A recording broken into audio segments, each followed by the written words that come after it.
এটা হচ্ছে জনতার এজলাস। অর্থাৎ আপনাদের কাছে যে 4টি প্রশ্ন রাখা হয়েছে, এই 4টি প্রশ্নের উপরে আপনারা 3 মিনিটের মধ্যে বলবেন, আপনার মত প্রকাশ করবেন, আপনি কি মনে করছেন, এবং আপনারা যা বলবেন সেটা আমরা নোট করব এবং তার ভিত্তিতেই জনতার যে রায়, সেই রায় এখান থেকে ঘোষণা করা হবে। অর্থাৎ আপনাদের মতামত এখানে নথিভুক্ত হবে এবং সেই নথিভুক্ত আপনাদের মতামত থেকেই জনতার রায় এখানে ঘোষণা করা হবে। অর্থাৎ আপনারা সবাই আসবেন। আমাদের যেটা মূল বিষয় আমরা মনে করি যে সব থেকে বেশি 4টে প্রশ্ন আছে, তার মধ্যে একটি প্রশ্নের আমি মতামত রাখছি, যেখানে বলা হয়েছে যে যেভাবে বিচার প্রক্রিয়া চলছে তাতে কি আমরা মনে করি যে প্রকৃত দোষীরা শাস্তি পাবে। এই বিষয়ে আমি এটাই বলবো যে শাস্তি পাওয়ার কথা তো দূরে, এখন অব্দি তো কোনো অ্যারেস্টই হলো না। দোষীরাকে আমরা কি জানতে পেরেছি? সেই ব্যবস্থা কি নেওয়া হচ্ছে সেটাও তো আমরা জানতে পারছি না। সিবিআই তদন্ত করছে, কি তদন্ত করছে সেটাও আমরা জানি না। হয়তো তাদের নিয়মের মধ্যে পড়ে যে জনসাধারণকে জানাবে না, কিন্তু এটা যখন একটা সেন্সিটিভ ম্যাটার হয়ে গেছে, আমরা সবাই ইনভলভ হয়ে গেছি, সম্পূর্ণ জনসাধারণের মধ্যে ইনভলভ, তাহলে আমরা জানতে পাচ্ছি না কেন? এবং 1 মাস হয়ে গেল, আমরা অ্যাকচুয়ালি 1 মাসের ওপরে হয়ে গেল, আর আমরা এখনো একটা অ্যারেস্ট দেখতে পারলাম না। অ্যারেস্টই যদি না হয় তারপরে বিচার কি হবে? কিছুই তো বুঝতে পারছি না।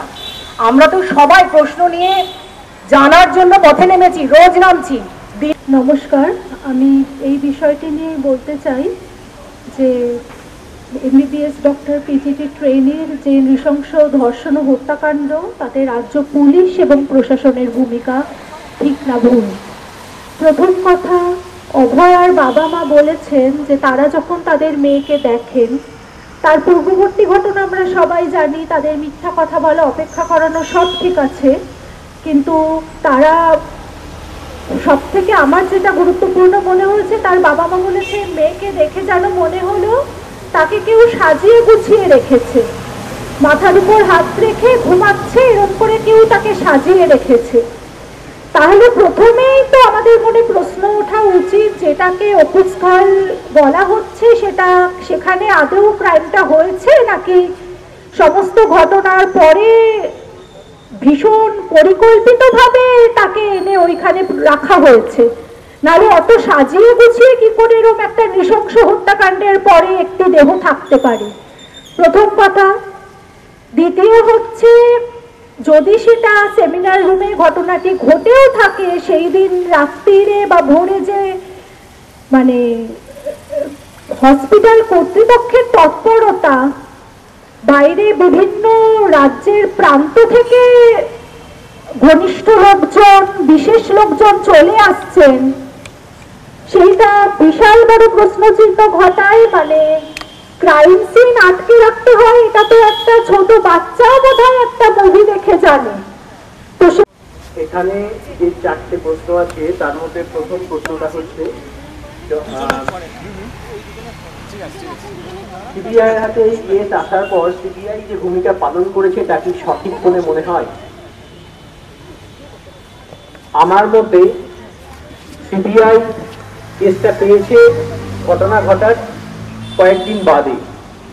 তখন এটা সত্য কথা যে বহু ধরনের প্রমাণ ইতিমধ্যেই ট্যাম্পার করা হয়েছে। যে বডিকে ভিত্তি করে কেসটা হওয়ার কথা, সেই বডি ততক্ষণে পুড়িয়ে দেওয়া হয়েছে, অর্থাৎ বডি নেই। পোস্টমর্টেম রিপোর্ট সেটা সন্দেহজনক, তাই নিয়ে অনেক ধরনের সন্দেহের জায়গায় উঠে আসছে।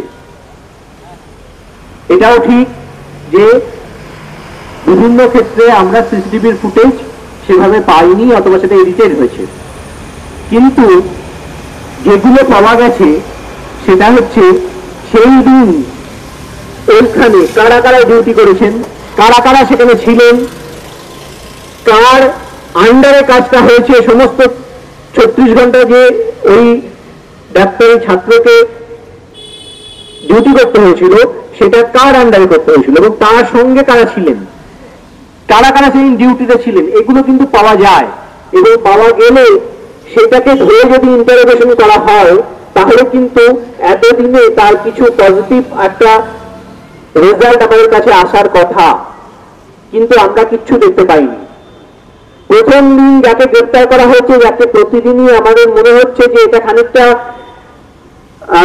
আমরা সেই সুকুমার রায়ের কবিতায় পড়েছিলাম যে তুই তো আসামি হবি, তোকে পয়সা দিচ্ছি, এরকম টাইপের ভাবে যেন কাউকে বসানো হয়েছে আসামির জায়গায় এবং তাকে দিয়ে পুরো বিষয়টা চালিয়ে দেওয়া হচ্ছে। মানুষের পৃথিবী, যে ঘটনাটা ঘটেছে আমরা জানি যে এটা একটা হিউম্যান ক্রাইম। যেই ক্রাইমটা এমন একটা ক্রাইম যে আমাদের হিউম্যান রাইটসকে ভায়োলেট করে। আমরা আমাদের বাচ্চাদের শেখাই যে তোমরা সত্যি কথা বলতে, তোমরা সবসময় ভালো কাজ করবে। তো আজকে যদি তারা সেই সত্যি কথা বলতে চায়, ভালো কাজ করতে চায়, আর তাদের সাথে যদি এরকম ঘটনা ঘটে, তাহলে আমরা কি তাদের কি শেখাচ্ছি? তাহলে আমরা তাদের কি শেখাবো? আমার কোয়েশ্চেন হচ্ছে এটাই যে আজকে আমরা ডেট আফটার ডেট পেতে থাকবো। যদি এই কেসটা ফাইনালি কিছু হয়, ভেরি গুড। যদি না হয় তাহলে আমরা কি করব? সেকেন্ডলি, হিউম্যান রাইটস ভায়োলেশন যখন এটা হচ্ছে, তোমার লাস্ট কোয়েশ্চেন আপনাদের, এই পার্টিকুলার এক্সাম্পল, এই কেসটা কি একটা এক্সাম্পল হতে পারে যে এটার পরে এরকম কোনো হিউম্যান ক্রাইম করতে মানুষ দুবার ভাববে? কেননা এত বছর পরে আমরা সবাই রাস্তায় বেরিয়েছি, আমাদের সাথে আমাদের বাচ্চারা বেরিয়েছে, আমরা সবাই বেরিয়েছি, আমরা দেখেছি একজন অক্সিজেন মাস্ক নিয়ে বেরিয়েছে, কলকাতায় হচ্ছে, কলকাতার বাইরে হচ্ছে এবং ইন্ডিয়াতে বাইরে হচ্ছে, সারা পৃথিবীতে হচ্ছে। এটাই আমার মেইন কোয়েশ্চেন যে এই কেসটা কি কোনোভাবে একটা এক্সাম্পল কেস হতে পারে যাতে হিউম্যান রাইটস ভায়োলেশন হওয়া বন্ধ হয়? অ্যাটলিস্ট লোক মনে রাখবে কিছু করার আগে এটা। যেহেতু এরপরে আমাদের বিচারক মন্ডলীও কিন্তু তাদের বক্তব্য রাখবেন আমাদের কাছে, তাই আমি বক্তাদেরকে বলবো একটু সংক্ষিপ্ত আকারে তাদের বক্তব্যটা রাখবেন।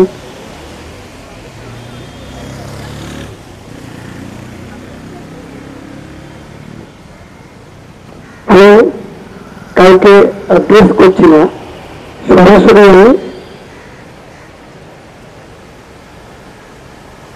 আমি যে আজকে জনতার এই দিবসে যে কথা বলার আমি সেটাই বলছি। প্রথমত আমি মনে করি পুলিশ প্রশাসন ফেলিওর, পুলিশ প্রশাসন সম্পূর্ণরূপে ফেলিওর। আবার পূর্ববর্তী বক্তারা বলে গেছে যে গ্রামে বা কোনো জায়গায় সামান্য একটা কিছু হলে পুলিশ প্রশাসনের কাছে যদি খবরটা যায়, আমরা যদি সাধারণ মানুষ হই তাহলে ক্ষণিকের মধ্যে পুলিশ গাড়ি আসবে, ঘাড়ের কলার ধরি বা যে কোনো কলার ধরে বলি তুলে নিয়ে চলে যাবে। এটা পুলিশের ক্ষমতা আছে। সেই জায়গায় এই যে তিলোত্তমা খুন এবং ধর্ষণের ঘটনার ক্ষেত্রে পুলিশ পুরোপুরি ব্যর্থ।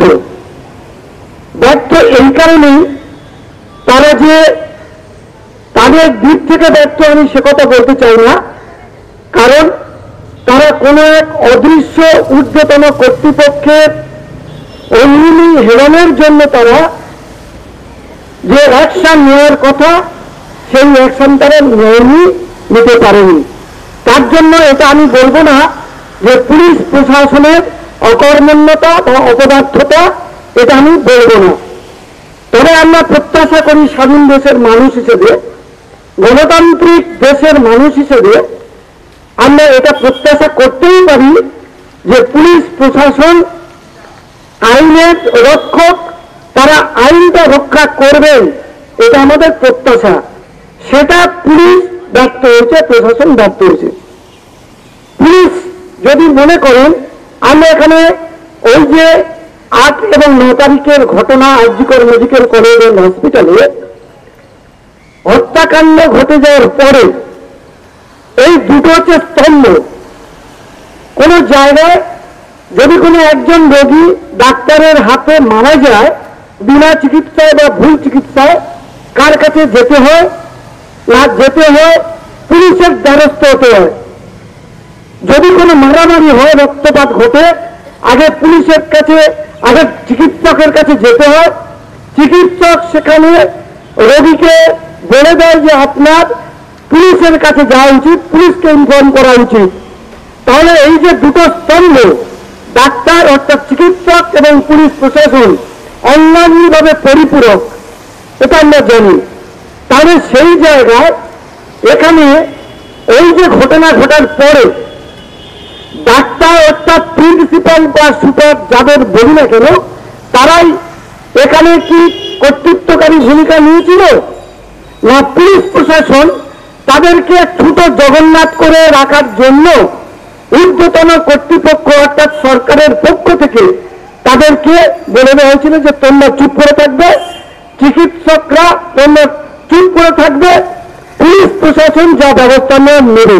অর্থাৎ পুরো মেডিকেল সায়েন্সটাকে প্যারালাইজ করে ওখানে রেখে দেওয়া হলো। ডাক্তারবাবুরা কোনো অ্যাকশন নিতে পারলেন না। অর্থাৎ তারা বিবেকের কাছে যদিও অত্যন্ত অন্যায় অপরাধী, কিন্তু তারা সে কোনো অ্যাকশন নিতে পারলেন না। সিবিআই হাতে এই যে কেস, আমার একটা প্রশ্ন জাগে যে আমরা বলি ঊর্ধ্বতন কর্তৃপক্ষ, তো সিবিআই তো একটা ঊর্ধ্বতন কর্তৃপক্ষ, তাহলে যদি কোনো নিম্ন স্তরের কোনো ঘটনা তারা যদি ভুল বা মিথ্যা রিপোর্ট প্রডিউস করে, তাহলে তো তাদের দায়িত্ব তো সিবিআই আছে। তাহলে সিবিআই এত ক্ষমতার অধিকারী হওয়া সত্ত্বেও আমরা দেখছি সিবিআই এর ভূমিকা কিরকম, না ওই যে রেশন দোকানে, ব্যাংকে গেলে বা আজকের বিডিও অফিসে গেলে আজকের এই কাগজটা আনো, কালকের এই কাগজটা আনো, কালকের এই কাগজটা আনো। আজকের সুপ্রিম কোর্ট, অ্যাপেক্স কোর্ট, তাদের যা ভূমিকা, আজকের সিবিআই সবচেয়ে ঊর্ধ্বতন গোয়েন্দা সংস্থা, তদন্তকারী সংস্থা, তাদেরও কি ভূমিকা। সারা রাজ্যে সারা দেশের মানুষের ভরসা থাকার কথা নয়। ডাক্তারবাবুরা যেখানে বলে দিচ্ছে 1 ঘন্টাও অপরাধী ধরতে সময় লাগে না, সেই জায়গায় 1 মাস 5-6 দিন হয়ে গেল, অথচ apex court, supreme court, CBI, CID এত বড় বড় কথা, জনগণের টাকা যাদের পোষা হচ্ছে তাদের ক্ষমতা তাদের কোথায়। আর আজকে আমরা যারা আগের বক্তারা বলে গেছেন যে তাদের সঙ্গে মিলিয়ে বলতে পারি যে আমাদের কিন্তু রাজপথে থাকতে হবে। কারণ বিগত একটা ঘটনা আমাদের চোখ খুলে দিয়েছে। 10 বছর পরে একটা বাইরের রাজ্যে জেসিকা লাল হত্যাকাণ্ডে ঘটনা আমরা দেখতে পাচ্ছি, সেখানে বিচার কিন্তু পেয়েছে। দেরিতে হলেও আমাদের ভরসা রাখতে হবে, লড়াইটা জারি রাখতে হবে বিচারের প্রত্যাশা, এবং সবার ক্ষেত্রে আমাদের ভরসা রাখতে হবে আমাদের মাননীয় বিচারপতিদের উপর ভরসা রাখতে হবে। কারণ তারাই হচ্ছে শেষ কাঠিটা অর্থাৎ জাজমেন্টটা দেবেন তারাই। তাদের প্রতি ভরসা রাখতে হবে, তাদের প্রতি আমাদের চাপ তৈরি করতে হবে, আমাদের কণ্ঠস্বরকে সেই জায়গায় যথার্থ জায়গায় পৌঁছে দিতে হবে, এটাই আমাদের করতে হবে। এই কথা বলে আমি আমার কথা শেষ করছি। নমস্কার, my respect to the forum who has sit down here and the people who came here for that. So first, legal, illegal, honesty, dishonesty, these are things which is very much prevalent in society. one point of view which I think that Abhay, when we say Abhay, we came to know about lot of videos, some different types of links in our WhatsApp, Facebook, where we came to know that lots of doctors, junior or senior, who are present there and they know everything. We know everything, but we don't dare to bring it to the society or the administration because there are so much fear prevalent in our life it will be. So my request to the someone who are the Vichapati or of the High Court, Supreme Court, to give them Abhay, so that they come to dare to say all these things without any fear. This is very important, not in respect of the doctors or the medical institutions. It is prevalent in everywhere, in educational system also.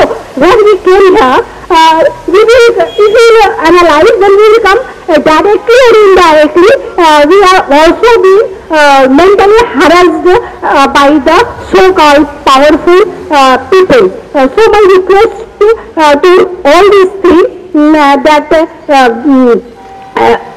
peace will come if we will get the Abhayadan from the doctors of the Arjika, so that everything will come very soon. This is my request again to give them Abhayadan to bring the truth. Thank you. এর বিষয় হচ্ছে evidence যদি নষ্ট হয়ে থাকে, অর্থাৎ যে দোষ করেছে সেটা পার পেয়ে যাবে। যাদের জন্য সেই দোষী শাস্তি পাবে না, তারা ইকুয়াল দোষ করেছে, সমদোষ করেছে, তাহলে তাদের প্রতি কোনো দোষ হবে না। সোজা বক্তব্য মোর দ্যান 1 মান্থ হয়ে গেছে। রাজ্যে পুলিশ প্রশাসন তার মতো করে তিনি কিন্তু একটা সার্টেন ডেজ 5 ডেজ হলেও কিন্তু চেষ্টা করেছিল, 5 দিন লাগে না এভিডেন্স সহ ক্রাইম যিনি করেছেন ধরে আনতে পারেননি, চলে গেছে সুপ্রিম কোর্ট। ইভেন সিবিআই এর দক্ষ দূরে যে সমস্ত অফিসাররা রয়েছেন এতদিন, তারা দেখছেন, দেখে এখনো কিছু উদ্ধার করতে পেরেছেন বলে আমার সন্দেহ আছে। তাহলে এতদিন লাগতো না জাস্টিস ডিক্লেয়ার করতে বা জাস্টিস করতে। এটা আমি নিশ্চিত কারো কাছে এভিডেন্স নেই। তাহলে এভিডেন্স রাখার যাদের দায়িত্ব ছিল কাদের?